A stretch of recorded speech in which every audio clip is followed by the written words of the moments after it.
Assalamualaikum warahmatullahi wabarakatuh.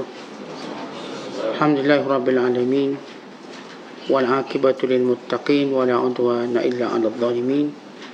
Asyhadu an la ilaha illallah wahdahu la syarikalah wa asyhadu anna Muhammadan abduhu wa rasuluh. Allahumma salli wa sallim wa barik ala sayyidina Muhammad wa ala alihi wa sahbihi ajma'in wa ba'du. Qala al-musannifu rahimahullahu ta'ala wa nafa'ana Allahu bihi wa bi'ulumihi fid daraini amin.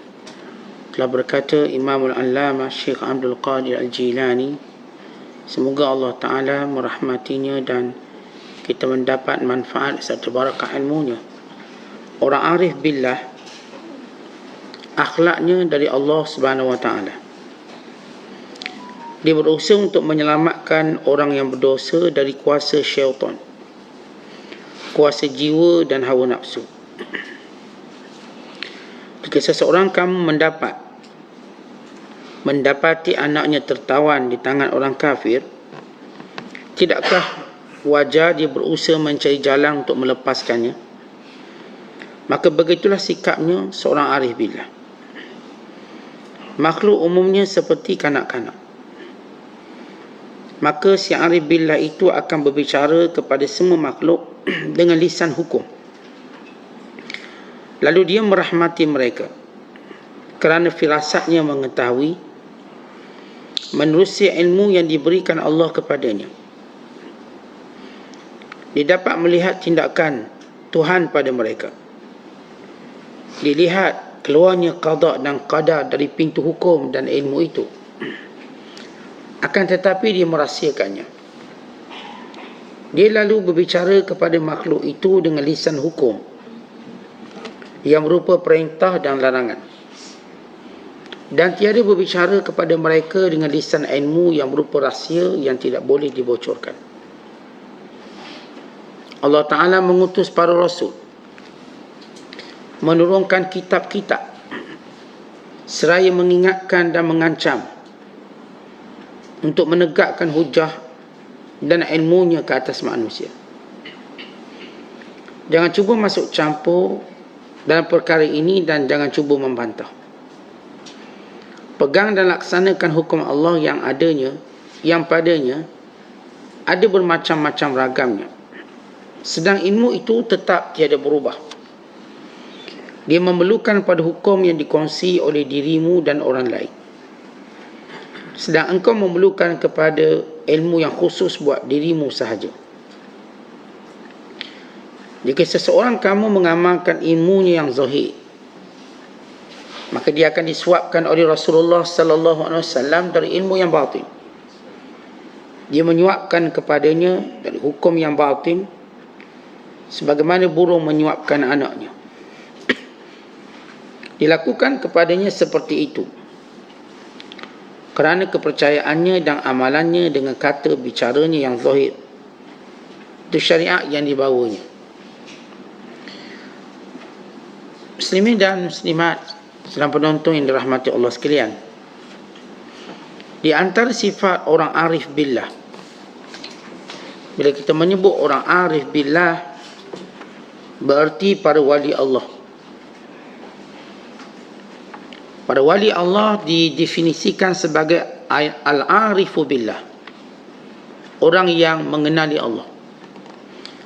Maksud mengenali Allah, mereka faham perintah Allah sebagaimana mereka faham larangannya.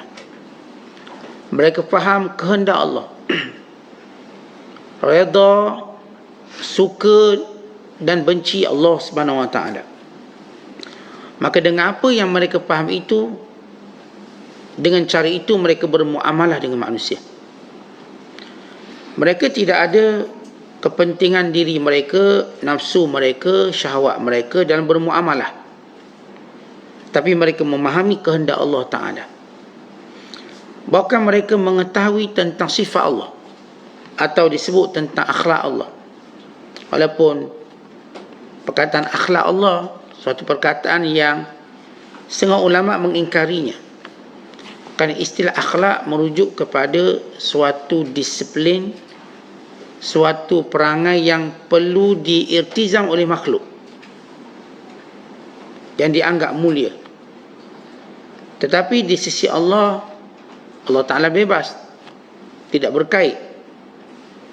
Bukankah nilai baik atau tidak baik itu pada sisi manusia sesuatu yang agak subjektif kadang-kalanya, dan ia mungkin berubah dengan budaya.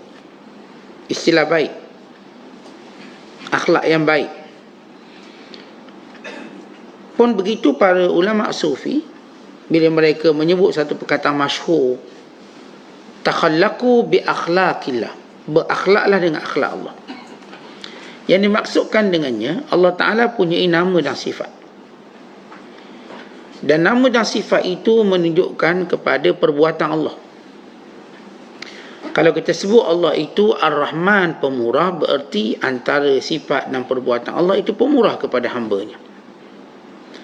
Maka para arif billah cuba untuk mengambil akhlak ini, mengambil sifat dan nama Allah Ta'ala ini, untuk mereka jadikan sebagai satu kaedah dalam bermuamalah dengan manusia. Mereka mengetahui bagaimana Allah Ta'ala memberi ruang seluas-luasnya kepada orang berdosa untuk mereka kembali kepada Allah. Lihat sebagai contoh, orang berdosa. Orang berdosa, apakah mereka masih diberi rezeki? Ya. Apakah mereka masih diberikan kurniaan-kurniaan Allah yang lain yang berupa umur dan usia, kesihatan tubuh badan? Jawapannya ya. Kenapa Allah biarkan orang berdosa atau orang kafir masih berada dalam nikmat, sedangkan dia telah menderhaka pada Allah? Kerana sifat Allah itu Ar-Rahman, dan kerana sifat Allah itu ialah Al-Ghafur, pemaaf. Dan kerana sifat Allah Subhanahu Wa Ta'ala itu ialah penyayang, maka Allah Ta'ala beri tempoh, beri satu peluang, beri mereka berfikir dengan tempoh yang panjang supaya mereka kembali kepada Allah. Maka dengan sifat itu mereka mengetahui dengan cara ini kami akan bermuamalah dengan manusia. Sifat ini disebut rahmat. Allah Ta'ala berfirman, وَمَا أَرْسَلْنَاكَ إِلَّا رَحْمَةً لِلْعَالَمِينَ. Tidak kami utuskan kamu, wahai Muhammad, melainkan memberi rahmat kepada sekalian alam. Bila seorang sahabat kata, ya Rasulullah, ud'u alal musyrikin. Ya Rasulullah, orang kafir ni jahat sangat, doa biar hancur belaka. Kata Nabi SAW, lam ub'af la'anan, aku bukan dibangkitkan untuk melaknat sesiapa. Bukan. Tetapi aku dibangkitkan, innama bu'ithtu rahmatan, aku datang ni buat rahmat. Dan hadis Nabi kata, ana rahmatun muhdah, aku ialah satu rahmat yang bersifat petunjuk. Rahmat Rasulullah, kasih belas baginda sallallahu alaihi wasallam untuk tunjuk manusia pada jalan yang Allah suka. Kalau kita rahmat kita lebih mengenyangkan nafsu syahwat. Contoh waktu kita merahmati anak kita, rahmat ni kasih belas, kasihan. Kita fikir makan dia tak cukup, tidur dia tak cukup, dia tak selesa, maka kita cukupkan perkara syahwat. Saat saya sayang anak saya, sebab tu saya simpan duit dalam bank. Saya sayang anak saya, sebab tu saya beli dia motosikal, beli dia kereta. Saya sayang anak saya, sebab tu saya bagi dia makan apa dia nak makan, pergi tempat mana dia nak pergi. Sayang kita lebih pada dorongan nafsu, bukan sayang kita dorongan rahmat atau petunjuk. Bukan. Sebab bila kita layan sayang kita, rahmat kita pada orang-orang yang kita sayang lebih kepada perkara bersifat syahwat, akhirnya kita akan bermusuh akhirat kelak.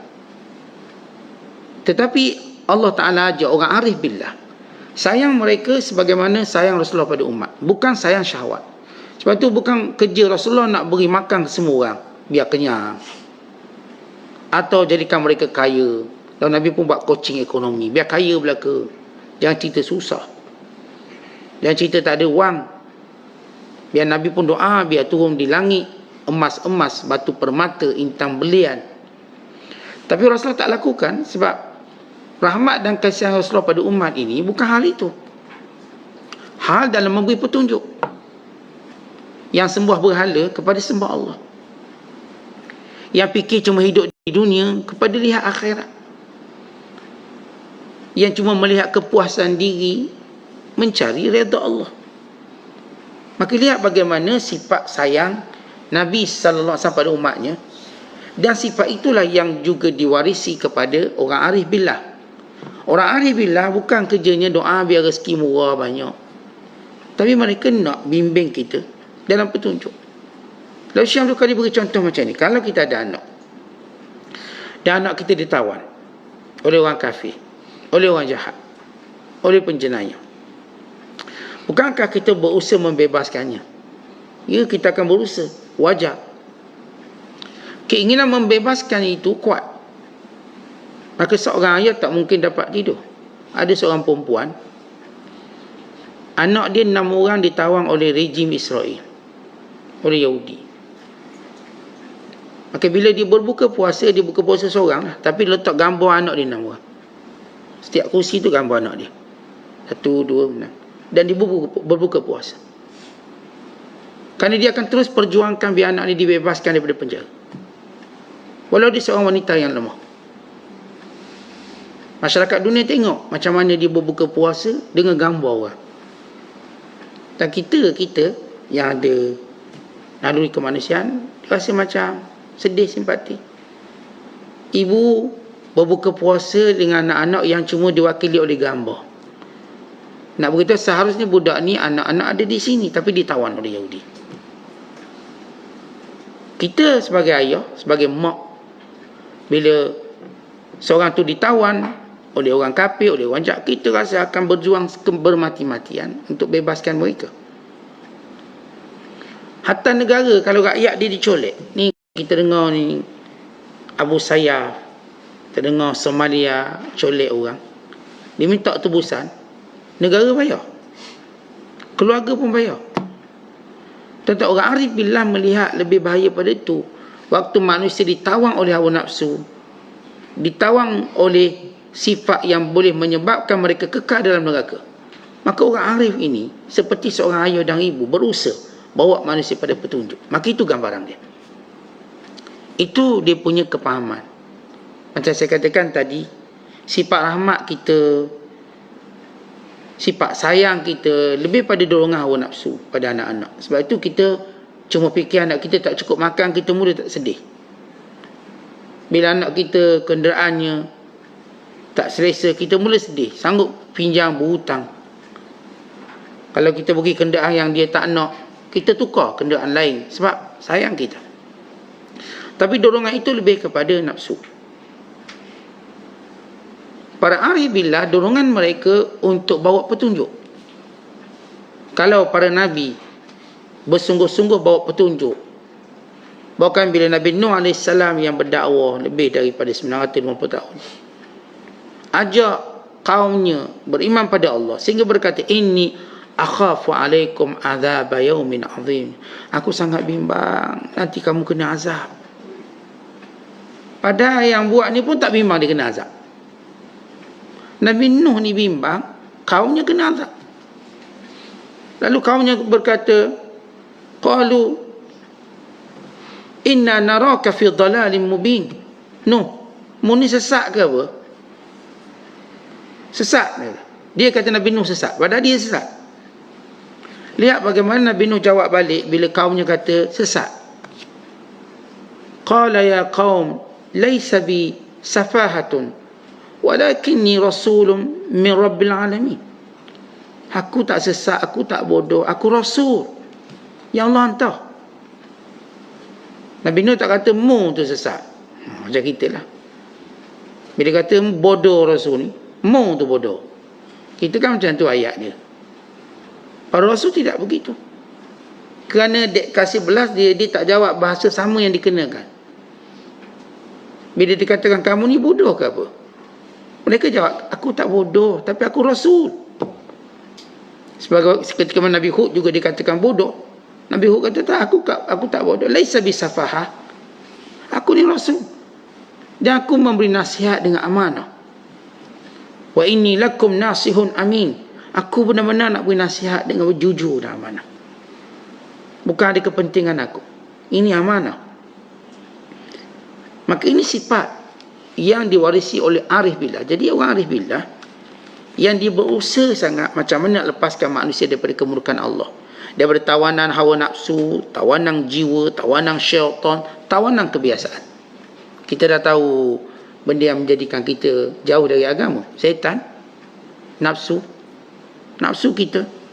Kemudian kita katakan diri kita sendiri, yang ni kebiasaan kita. Saya dah biasa gitu. Tetapi kita kalau dah biasa macam tu, hatta salah, maka kita tetap meneruskannya. Orang kalau dia dah biasa jogging setiap hari, kalau dia tak buat, dia akan rasa bersalah. Dia akan rasa bersalah. Sebab itu yang dia buat setiap hari. Ini yang jadikan penyembah-penyembah berhala. Sebab mereka duk sembah tiap-tiap hari. Bila mana ada orang tegur, mereka kata, nenek moyang kami daripada dulu buat. Itu kami pun sama ikut. Dan memang Tuhan suruh macam ni. Allah jawab, sejak bila pula Tuhan suruh? Jangan pandai-pandai kata Tuhan suruh. Ataquluna 'alallahi ma la ta'lamun. Ni cuba sandar Allah pula, ni apa yang kamu tak tahu. Mula-mula mereka kata, dan memang nenek moyang kami dulu, maka kami teruskan kebiasaan. Dan ini pun Allah suruh. Dia pun masalah. Ini pun Allah suruh. Bila Allah suruh? Tetapi bila kita buat benda yang kita biasa. Last kali untuk kita kukuhan, kita kata Allah kan suruh macam ni. Bila orang ni jogging setiap hari, tahu ni asyik jogging subuh tak pergi, kuliah tak pergi. Kan Islam kan suruh jaga kesihatan. Dengar ayat ni. Islam kan suruh. Habis Islam tak suruh pergi dengar kuliah subuh. Islam tak suruh ke yang pergi solat berjemaah. Dia cuba sandarkan kebiasaan dia dengan kata Islam kan memang suruh macam ni. Padahal dia lupa yang lebih utama. Bila kita tegur ni, awak ni kaya cara haram, salah. Dia dah biasa untung macam gitu. Dia kata Islam kan suka orang kaya, kita boleh zakat. Betul, tapi awak zakat dengan rasuah awak apa? Duit haram, duit rasuah. Lepas tu awak nak cerita zakat. Dia cuba sandarkan pada agama kebiasaan yang salah. Kebiasaan salah. Ni perempuan duk melawar cantik. Suami tegur lah, awak ni melawar cantik kenapa? Sampai kat luar, kat dalam rumah, tak apalah. Islam kan suruh. Pertama dia kata, kan abang pun bangga sebab abang di sini lawa. Dan Islam kan memang sukakan lawa-lawa. Dia masuk Islam pula dah.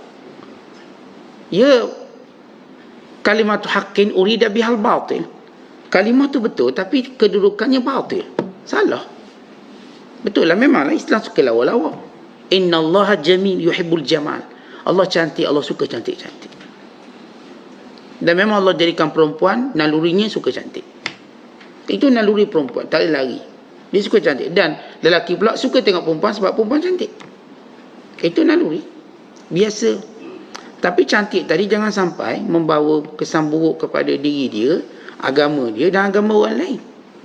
Kerana itu Islam mewajibkan tutup aurat bila di luar. Islam melarang perhiasan jahiliah. Wala tabarrajna tabarrujal jahiliyatil ula.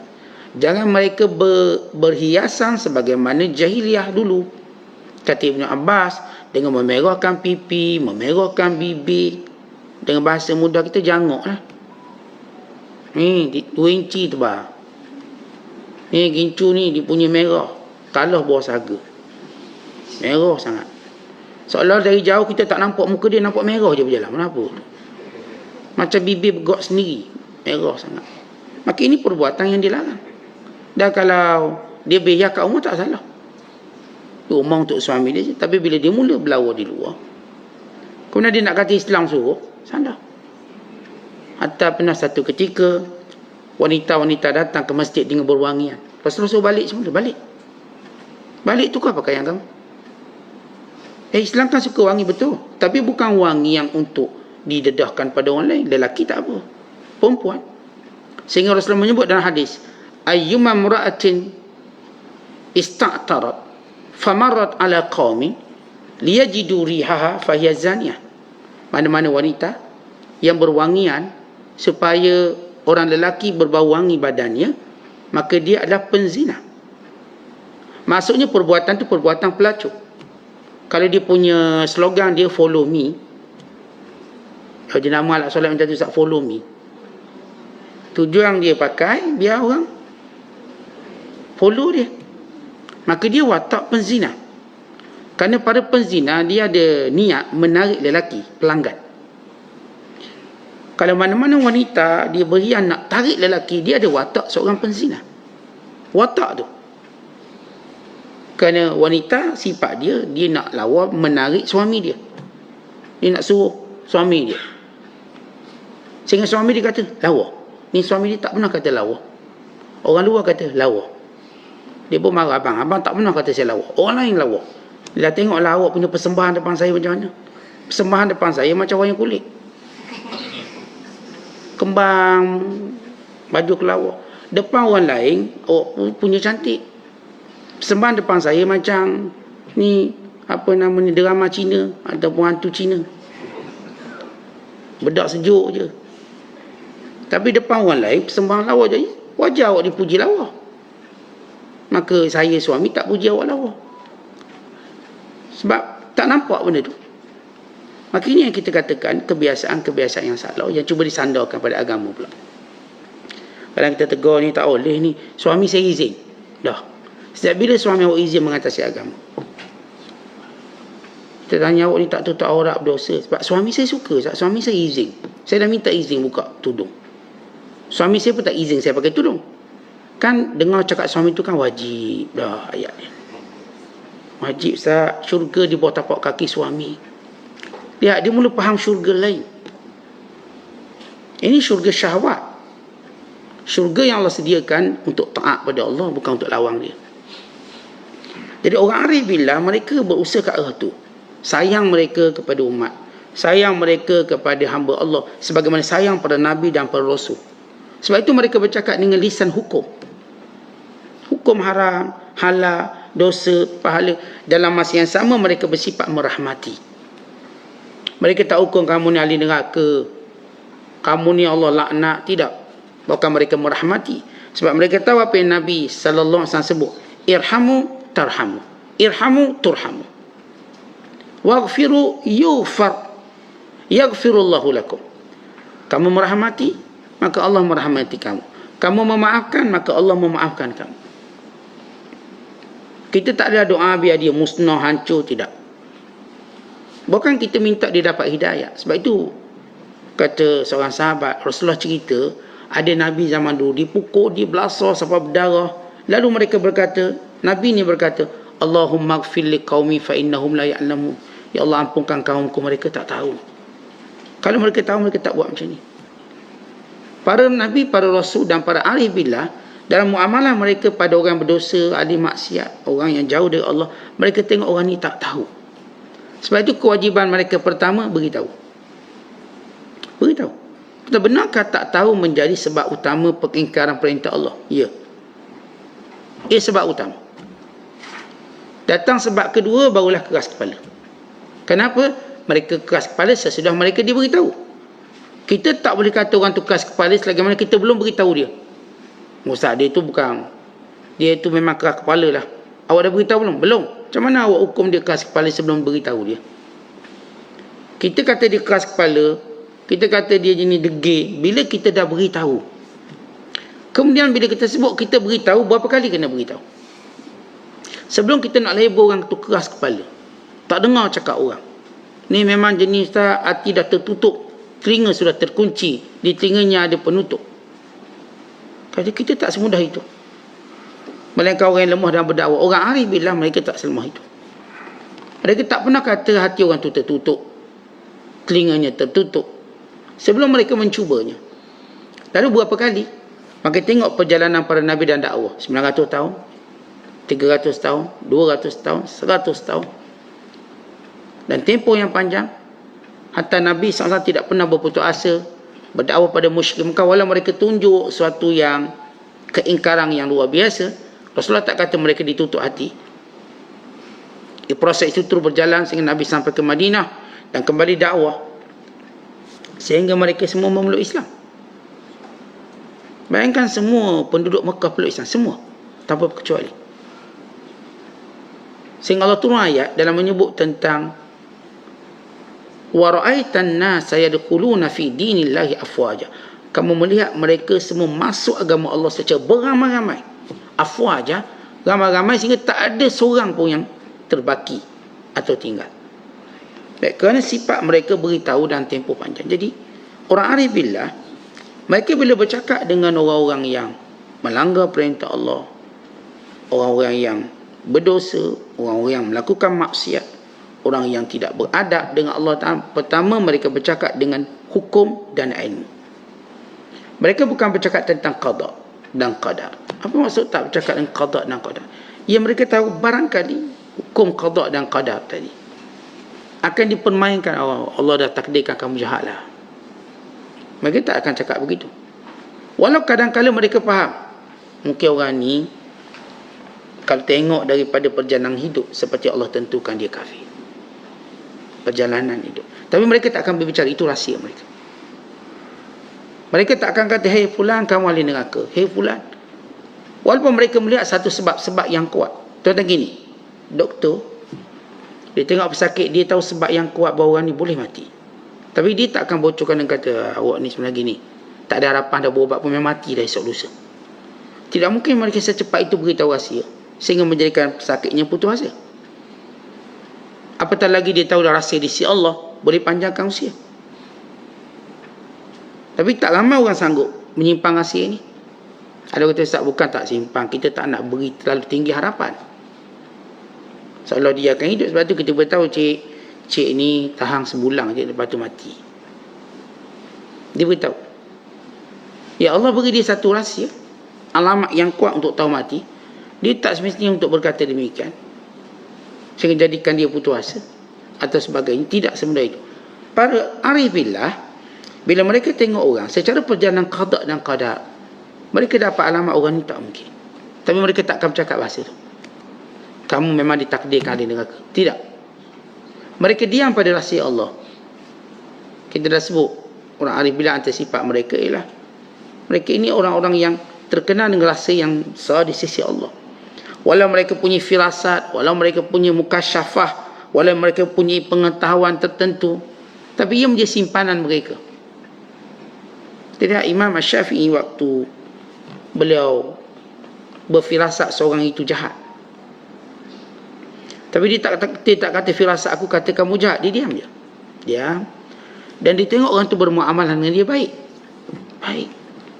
Dia beri tidur rumah dia, dijamu makanan. Bila kendai Imam Syafi'i, Imam Syafi'i kata, ni kendaraan aku, macam mana nak parking? Tak apa, parking dalam garaj aku.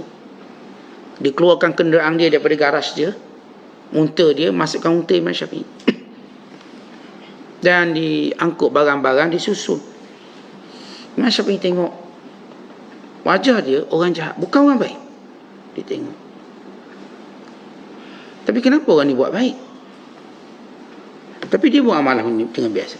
Keesokan hari dia pun nak tinggalkan orang ni yang telah menyambut dia dengan begitu hebat, sebagaimana sambutan hotel hebat. Bila Imam Syafi'i kata, terima kasih banyak, moga Allah berkati kamu sekian, saya dah nak pergi, nak sambung musafir. Lalu kata lelaki ni mukanya mula berubah. Atarani an u'tika majjanan, mu ingat free ke? Kamu ingat free, bayar. Macam tu pergi hotel bagus, sambutan hotel Ustaz. Mula datang gini Ustaz, sambut kita senyum, dari jaga senyum sampai tu.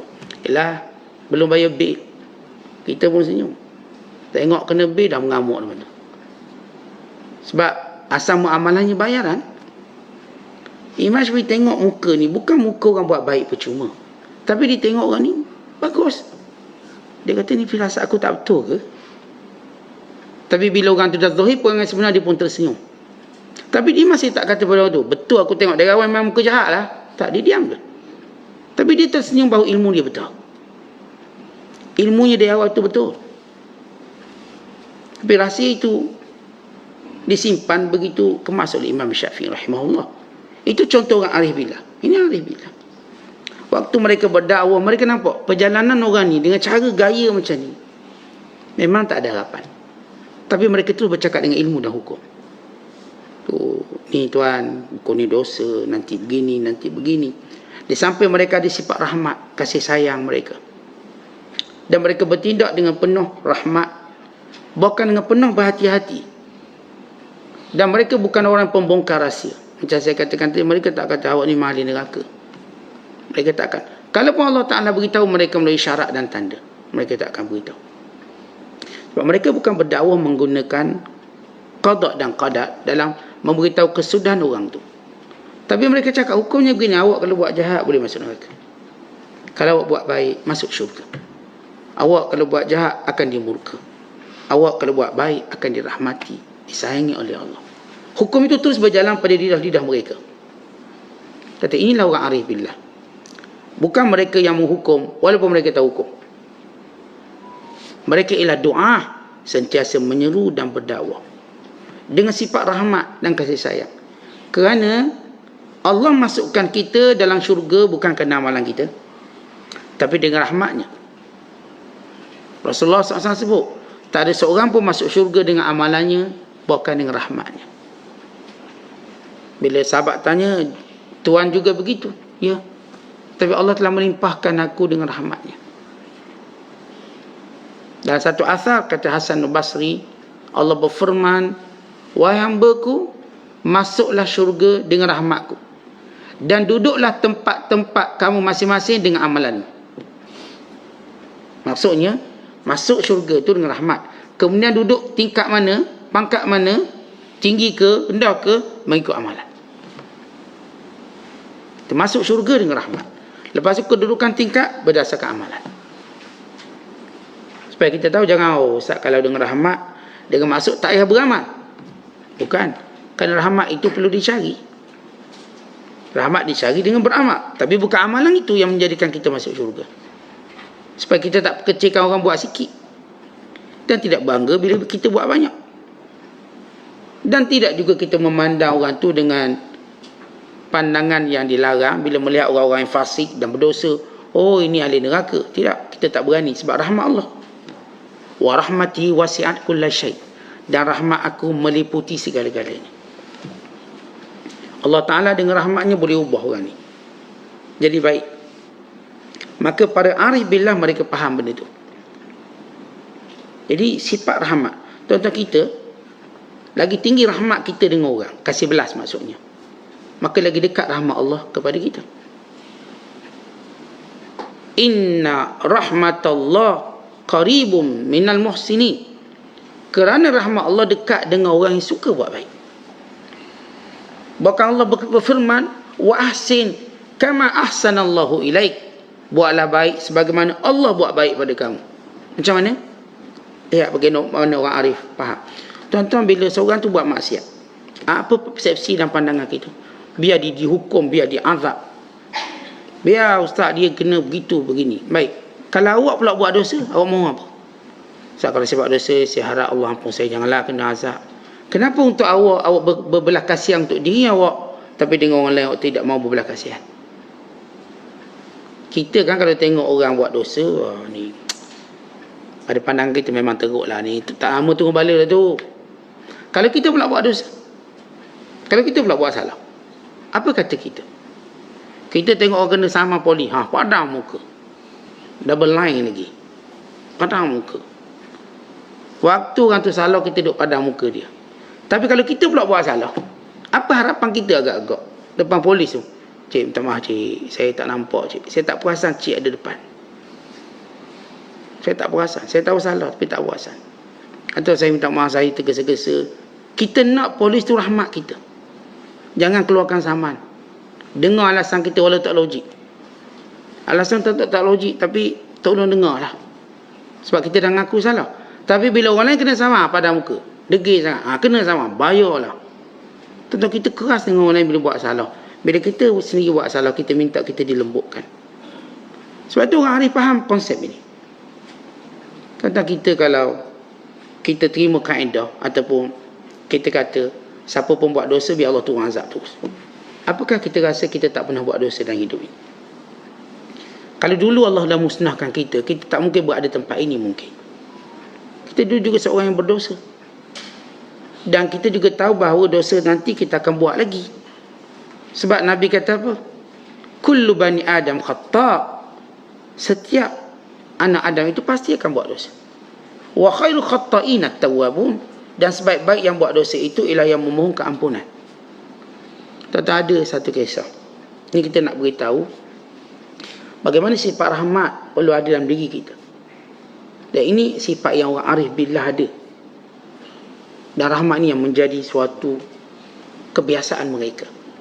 Satu hari ada seorang wanita. Dia bawa 2 orang anak perempuan dia. Minta sedekah. Orang susah. Dia pergi rumah Aisyah radhiyallahu ta'ala anha. Lalu kata Aisyah, hari itu aku cuma kat rumah aku ada 3 biji tamar. Maka Aisyah radhiyallahu ta'ala anha, dia beri pada wanita ini 3 biji tamar dengan maksud mak dia satu, anak perempuan dia tu dapat satu seorang. Maka anak perempuan 2 ni dengan gelojoh makan. Mak dia baru nak suap, anak dia kata mak nak lagi. Mak dia pun belah 2 bagi 2 dan mak dia tak makan. Aisyah tengok pelik. Mak tadi sanggup tak makan, walau dia belum makan, dan diberi pula pada anak yang sudah pun makan, tapi rasa tak cukup.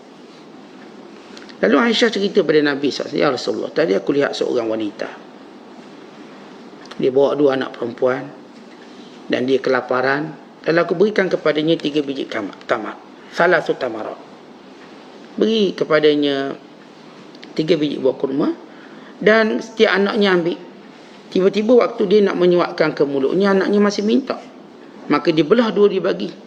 Lalu kata Nabi SAW, Inna Allaha qad awjaba lahal jannah au a'taqaha biha minan nar.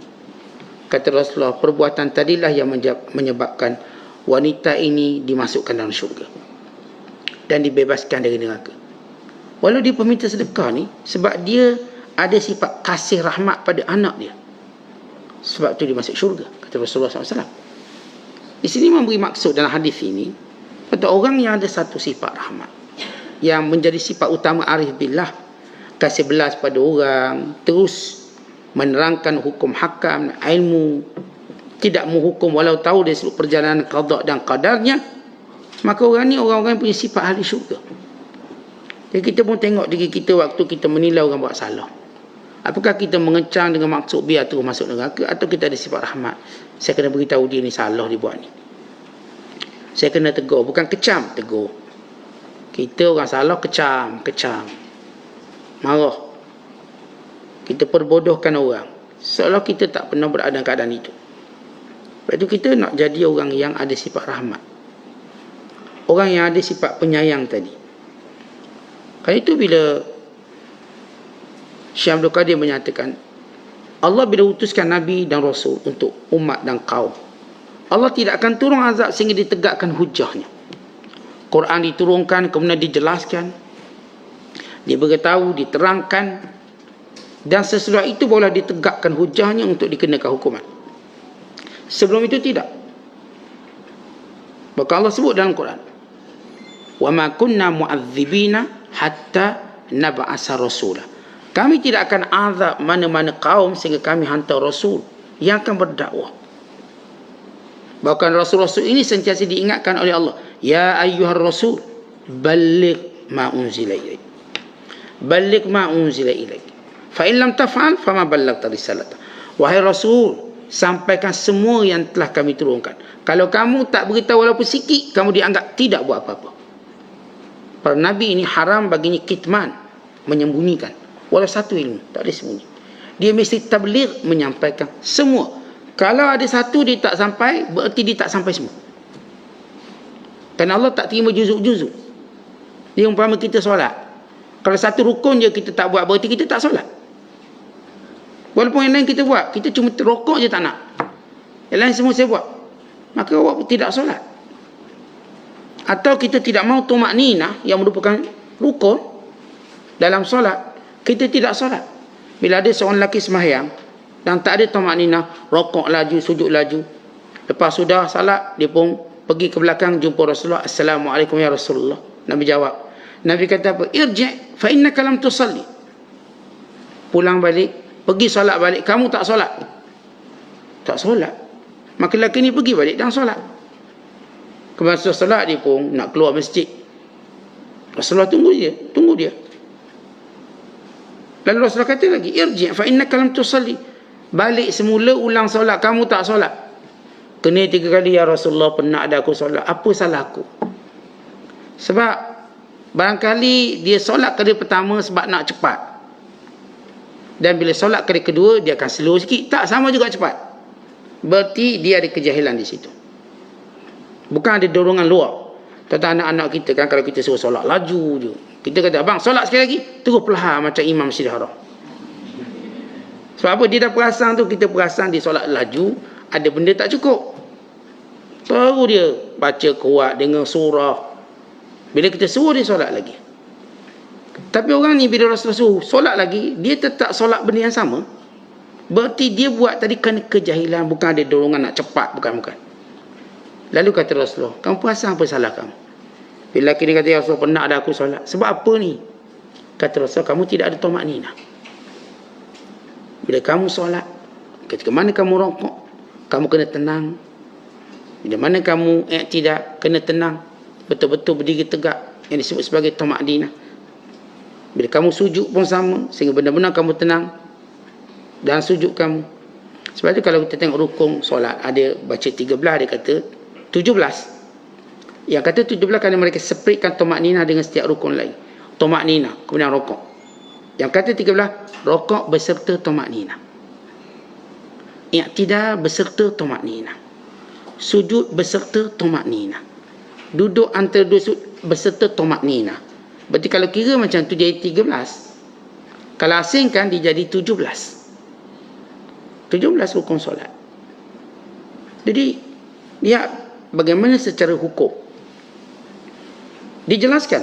Berarti Nabi SAW dan Nabi-Nabi SAW, mereka tidak dibenarkan menyembunyikan walau satu ilmu. Kalau mereka sembunyikan satu ilmu, mereka dianggap fama ballaghta risalata. Kamu tak cakap, kamu tak buat apa-apa. Tak buat apa-apa. Sebab itu Allah Ta'ala takkan turunkan azab selagi mana Rasul masih tengah terang. Dan pertama Allah perintahkan para Nabi, bila terang dengan rahmat. Dan rahmat itu terkandung dengan lembut. Lembut itu cabang rahmat. Kalau dah tengking itu tak ada rahmat itu, walaupun tegur. Seadalah rahmat nak bawa pada petunjuk. Tapi kalau awak tengking, awak menjauhkan manusia. Kata Allah sebut, Fabima rahmatin min Allah linta lahum. Dengan sebab rahmat Allah pada kamu, kamu berlembut pada mereka. Idhaba ila fir'aun faqula lahu qawlan layyina la'allahu yatazakkaru aw yakhsha. Wahai Musa, wahai Harun, pergi jumpa Fir'aun, cakap lembut-lembut. Mudah-mudahan dia berfikir dan dia takut. Musa AS tak disuruh tengking Fir'aun, hei Fir'aun, hei mal'aun. Hei Fir'aun macam mal'aun. Maka dakwah tertutup. Kita bila kecam orang dah tak nak dengar apa kita cakap. Kerana kecam itu seumpama penutup. Tetapi kita kalau cakap baik, kita buka dia, kita buka sampai masuk hati dia. Tapi kalau kita start kecam, kita dah tutup, kita letak satu gap, satu hijab, dan dia takkan dengar. Seolah tuan-tuan bercakap di bangunan lain, dia berada di bangunan lain, itu tengking. Sebab itu sifat cabang rahmat itu berlembut. Dan cabang kedua bagi orang yang rahmat ialah dia sentiasa berdoa biar orang ini diampunkan Allah dan mendapat hidayah. Itu doa. Kita kalau dakwah orang, tuan-tuan, kita pernah tak doa dia? Dia dah masuk dalam doa kita. Tak masuk, kita ada rahmat yang sempurna. Saya beritahu dia, pergilah kuliah, hidup ni biar dia ilmu. Saya balik rumah, ya Allah, bukakan hatinya untuk dia sentiasa nak buat baik. Bila saya berdoa, saya ada rahmat. Kerana tanda orang ada sifat rahmat, dia tak pernah lupa doakan untuk orang-orang yang berada sekelilingnya. Sebab itu Nabi SAW sentiasa doakan untuk umat dia. Nabi doa untuk umat dia. Hatta pada umat yang dia tak jumpa kita pun Rasulullah doakan. Nabi doakan untuk umat dia. Sebab sifat rahmat. Kita, tuan-tuan, dalam kehidupan kita doa tak? Orang-orang yang kita berdakwah, orang-orang yang kita tegur, orang-orang yang kita nasihat, doa tak pada Allah? Biar Allah buka hidayah, biar Allah ampun dosa dia. Itu sifat rahmat. Dan yang ketiga, cabang kepada sifat rahmat kita. Kita sebut tadi lembut. Yang kedua, doa. Yang ketiga, dia tidak menghalang kita untuk membantu dia walau ketika dia susah. Itu rahmat. Kalau dia susah, tentang orang-orang yang kita tegur ni tak semayang, tiba dia susah, padang muka, itulah tak semayang sangat, dah tak dapat rezeki, biar mati keras. Kita dengar dia susah, kita pergi. Kita dengar dia sakit, kita ziarah. Kita dengar dia mati, kita pergi. Kenapa? Rahmat tu ada. Kita takziahkan dia. Saya memang tak baik dia katakan, tapi bila dia kematian saya takziahkan dia, kerana ada sifat rahmat. Dia orang yang tetap beri hak kepada orang yang didakwa, walaupun orang ni buat salah banyak, hak dia. Kalau dia sakit, kalau dia mati, kalau dia susah, itu hak dia. Hatta kalau kita jumpa, kita beri salam, itu hak dia. Assalamualaikum. Atau dijumpa kita, dia beri salam, kita waalaikumsalam. Itu tanda dia ada rahmat. Tapi kalau orang, saya memang tak nak tolong dia. Sebab apa? Dia solat tidak, pakai seluar pendek, dia gini-gini, kita sebutlah, bilang semua benda jahat. Kita dah rasa tak boleh ditolong, maka kita pun tak nak tolong. Bererti rahmat itu sudah pun hilang. Allah dah tarik rahmat di hati kita pada manusia. Tetapi bila kita tak merahmati orang, Allah tak rahmati kita. Sebab itu kata Nabi SAW, irhamu man fil ard yarhamkum man fis sama. Kamu kasih belas kepada penduduk bumi, maka penduduk langit akan kasih belas pada kamu. Dan kita jangan ingat kita tak pernah susah, kita pun akan susah. Tak apalah saya susah, Ustaz, saya semayang pun itu bukan satu jaminan Allah lepaskan kesusahan kamu. Bukan jaminan Allah lepaskan kesusahan bila kita menolong melepaskan kesusahan orang lain. Itu ada jaminan. Yang disebut dalam hadis Nabi SAW, wallahu fi auni abdi ma kana al-abdu fi auni akhi. Allah akan bantu hamba yang hamba ini bantu hamba Allah lain. Memang ada jaminan. Tuan-tuan, kalau tuan-tuan tolong orang, ada jaminan Allah tolong kita bila kita susah. Tapi kalau kita tak tolong orang, kita tak dapat jaminan dari Allah, Allah akan tolong kita. Walaupun saya ni ahli ibadat, bagus, tapi saya tak ada hubungan dengan makhluk dari sudut tolong dia. Kita pun tuan-tuan, kalau tahu orang tu suka tolong orang, kita pun akan tolong dia. Kita dengar tu orang tu suka tolong orang, kita akan tolong dia. Walaupun ditolong dengan pertolongan yang minimum, kita akan sama-sama sokong untuk tolong dia secara maksimum. Maka ini cabang rahmat. Seorang berkata di rahmat, maka akan nampak pada tutur katanya lembut. Dan seorang yang kita katakan rahmat, nampak dari sudut dia memberi hak doa. Dan yang ketiga ialah sifat rahmat tadi, dia memberi hak dia. Dan yang keempat, kata ulama, dia bersifat pemaaf. Antara tanda rahmat, kita maafkan. Sebab itu bila Nabi SAW mengajar kita dengan berkata, waghfiru yaghfirullahu lakum, waghfiru yaghfirillahu lakum. Maafkan orang dan Allah akan maafkan kamu. Siapa yang suka maafkan orang, itu tanda dia sifat rahmat. Orang yang tak suka maafkan orang, hatinya keras. Tentang kita betul lah ada, saat saya ada orang buat salah, saya tak boleh maafkan. Tentang tak boleh guna istilah tak boleh maafkan. Kalau tuan-tuan kata tak boleh lupakan, kita boleh terima. Kata itu fitrah. Kita kesalahan orang tak boleh lupa, itu fitrah. Tetapi kalau sekiranya tak boleh maafkan, itu bukan fitrah, itu menyalahi syariat.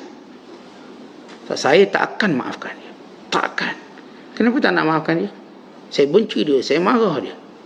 Kadang-kadang orang ni kita dah tak jumpa pun, apa yang untung kita tak maafkan dia? Maaf juga. Benda dah selesai, saya dah maaf. Maka jadilah seperti Abi Dhamdam yang telah memaafkan orang sebelum orang buat pada dia. Ni Abi Dhamdam, ayajizu ahadukum an yakuna misla Abi Dhamdam. Apakah kamu, kata Rasulullah, tak mampu nak contohi Abi Dhamdam, yang bila mana dia keluar rumah, ya Allah, siapa pun kata aku kutuk aku maafkan dia. Tetapi memaafkan ini tanda sifat rahmat. Kalau kita masih tak ada sifat pemaaf, kita tak ada sifat rahmat tadi. Saya katakan, kalau tuan-tuan tak boleh lupa, itu fitrah. Fitrah, kita baca buku, kita pun tak boleh lupa tajuk dia. Fitrah. Bila kita baca, kita ingat. Orang ni buat salah, orang ni buat baik, kita akan ingat. Saya masih ingat dia, waktu saya susah, dia tak tolong saya. Dia ni penuh tikam belakang saya. Dia kita ingat, itu biasa. Sebab tu sejarah terus ditulis kerana mengingati benda tu. Ini Amr bin Al-As, penentangan dia pada Islam tetap ditulis dalam sejarah. Walau sesudah dia masuk Islam. Sejarah itu ditulis nak beritahu dia sebelum Islam dia lawan Rasulullah. Ini Khalid Al-Walid, ini Ikrimah bin Abi Jahal. Sejarahnya orang tak lupa daripada golongan yang menentang Nabi SAW. Kerana benda ni memang tak boleh lupa, ia sejarah. Tapi bukan dia cerita dengan kebencian. Tak ada sejarah, orang ni dia buat salah kat kita, memang kita tak boleh lupa. Tetapi kita boleh maafkan. Sebab tu tidak salah kalau kita tak boleh lupa. Tapi kalau kita boleh lupa, maka ini makam lain pula. Makam orang boleh lupa ini, pertama, ia sifat Allah. Sifat Allah ialah Allah tak akan sebut balik kejahatan orang. Bila Allah ampunkan dia, Allah sayang dia. Dan yang kedua, ini sifat Rasul-Rasul. Sifat para Nabi SAW, bila mana mereka memaafkan, mereka tak akan ingat lagi. Mereka tak akan ingat. Sebab mereka memaafkan dengan makam jiwa yang tinggi. Sifat kita pula, bila mana kita memaafkan, kita akan ingat. Cuma ingat tu akan terbahagi pada dua. Yang pertama, ingatan seperti bara api yang bila ditiup kembali menyala balik. Maksudnya datang marah balik. Ada yang seperti arang yang sudah tidak punya api. Kalau pun ingat pun dia tak marah dah, biasa je. Tetapi ada orang kalau dia ingat balik salah orang, dia jadi macam nak marah balik. Dia gerang balik. Dia rasa kalau boleh nak buat itu, buat ini. Kerana sifat marah tadi ataupun kesalahan dia, kesalahan orang pada diingat seperti bara api. Yang ada kalau seorang je tiup, nyala, gaduh balik. Itu kita suami isteri, kadang-kadang ada salah-salah duk simpan, pakai simpan, dia tunggu nyala balik. Wah, dia tersalah baru balik, siap sebut balik. Saya ingat lagi dulu. Dah main dulu. Ingat tak dulu masa kita bertunang dulu? Oh, bertunang ni, kahwin dah 40 tahun, cucu dah ramai. Dia ungkit masa bertunang. Maknanya apa yang dia cuba lupa tadi seperti arang, masih punya bara. Bara api yang kalau ada silap, nyala balik. Lambat ada kipas sikit, nyala balik. Itu bila suami isteri gaduh, dia ungkit daripada zaman bercinta. Zaman awak ingat tak masa Umi Minang tu? Saya memang tengok muka tak bergenang dah tahu. Masa Umi Minang saya tu. Cerita lama. Itu zaman tak ada video tu. Kalau ada video, saya jangan tengok video ni. Saya dah buat TikTok masa tengok ni. Kalau zaman sekarang lah. Dia boleh ingat balik sebab dia nak jadikan justifikasi untuk tundukkan orang kesalahan silam.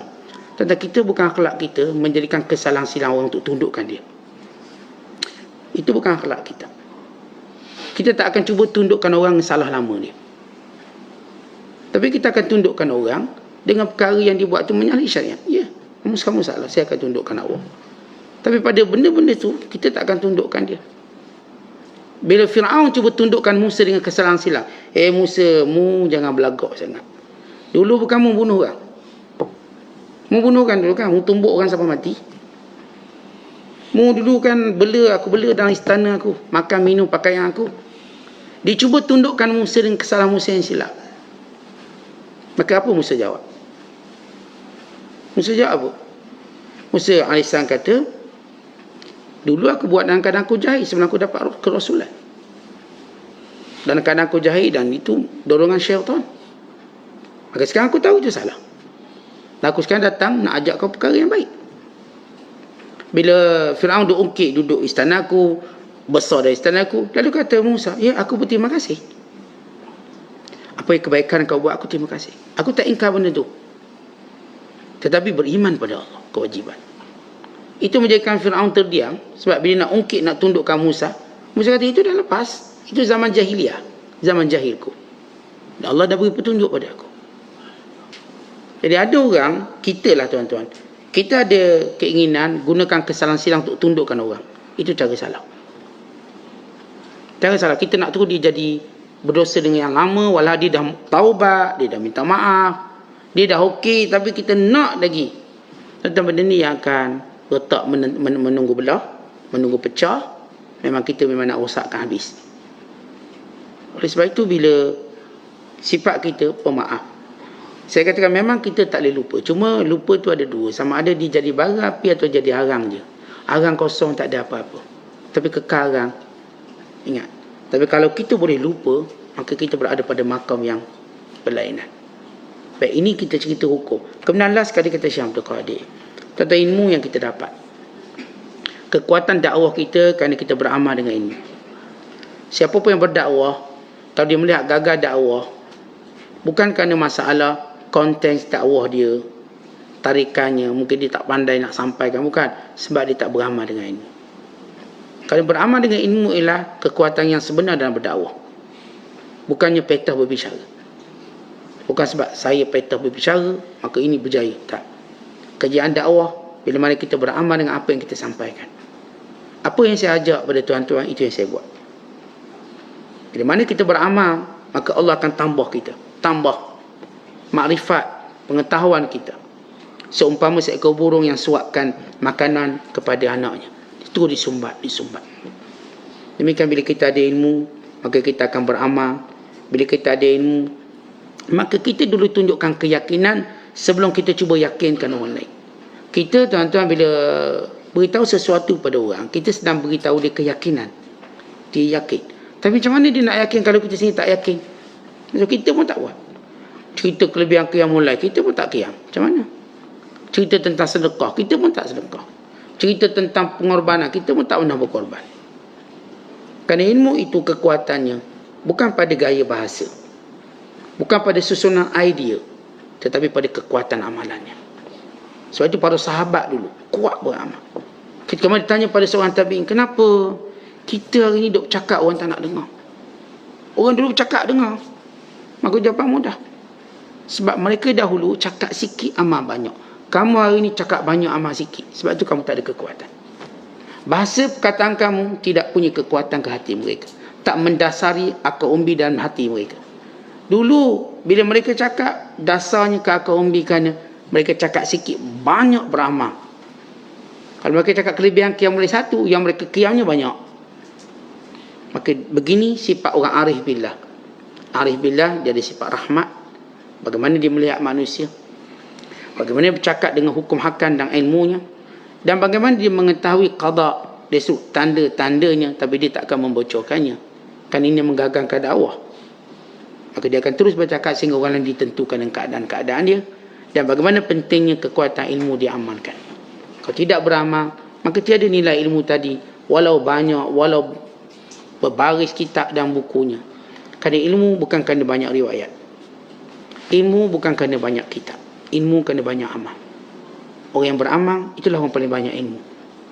Paling banyak sekali ilmu ialah yang beramal. Wallahu bisawab. Assalamualaikum.